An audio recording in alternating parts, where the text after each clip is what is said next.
Hello, എല്ലാവരുടെയും ഒരു ഡൗട്ടാണ് എങ്ങനെയാണ് നമ്മൾ ഓൺലൈൻ കസ്റ്റമൈസേഷൻ ചെയ്യുന്നതെന്നുള്ളത്. ഇത് വന്നിട്ട് എറണാകുളത്തു നിന്നുള്ളൊരു കസ്റ്റമർ അവരുടെ കസിൻ്റെ മാരേജ് ഫംഗ്ഷൻ അറ്റൻഡ് ചെയ്യാൻ വേണ്ടി നമുക്ക് തന്ന ഒരു ലെഹങ്കയാണ്. അതിന് സ്കേർട്ടിൻ്റെ ഒരു റെഫറൻസ് മാത്രമേ നമ്മുടെ തന്നിട്ടുണ്ടായിരുന്നുള്ളൂ. ഒരു 3 ലെയർ ആയിരുന്നു.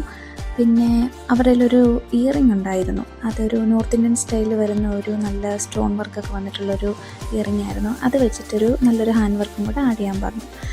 അത് വേണ്ടിയിട്ട് നമ്മൾ മൾട്ടി കളർ ത്രെഡും മിററും കട്ട് ബീഡും ആൻറ്റി കളർ ഷുഗർ ബീഡ്സും എല്ലാം ആഡ് ചെയ്തിട്ട് നമ്മളൊരു ബ്യൂട്ടിഫുൾ ആയിട്ടുള്ളൊരു ഹാൻഡ് വർക്ക് നമ്മൾ ആഡ് ചെയ്തു.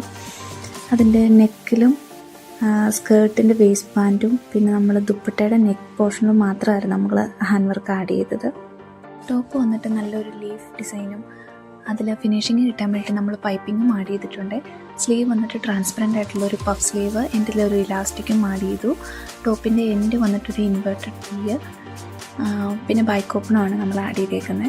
പിന്നെ സ്കേർട്ട് 3 ലെയർ സ്കേർട്ട്, അതിൽ വേസ്റ്റ് ബാൻഡ് നല്ല ഹൈലൈറ്റ് ചെയ്യുന്ന പോലെ ഹാൻഡ് വർക്ക് ഫുള്ളി ചെയ്തിട്ടുണ്ട്. പിന്നെ ദുപ്പട്ടയാണ് മെയിൻ ഹൈലൈറ്റ്. അതെന്ന് പറഞ്ഞാൽ നമ്മൾ ഡ്രേപ്ഡ് സ്റ്റൈൽ പോലെ നമ്മൾ നെക്ക് പോർഷൻ ജോയിൻ ചെയ്ത് അതിലൊരു ഹാൻഡ് വർക്കുമാണ് ചെയ്തേക്കുന്നത്. മെഷർമെൻ്റ് എല്ലാം നമുക്ക് കസ്റ്റമർ അയച്ചു തന്നിരുന്നു. കറക്റ്റായിട്ടുള്ള മെഷർമെൻ്റ് ആയതുകൊണ്ട് കറക്റ്റ് ഫിറ്റിംഗ് ആയിരുന്നു. കസ്റ്റമർ ഒരുപാട് സാറ്റിസ്ഫൈഡ് ആയിരുന്നു, വളരെ ഹാപ്പി ആയിരുന്നു. ഇതുപോലുള്ള കസ്റ്റമൈസ്ഡ് ഡിസൈനിങ് ആർക്കെങ്കിലും ആവശ്യമുണ്ടെങ്കിൽ ഈ നമ്പറിൽ കോൺടാക്റ്റ് ചെയ്യുക. Thank you.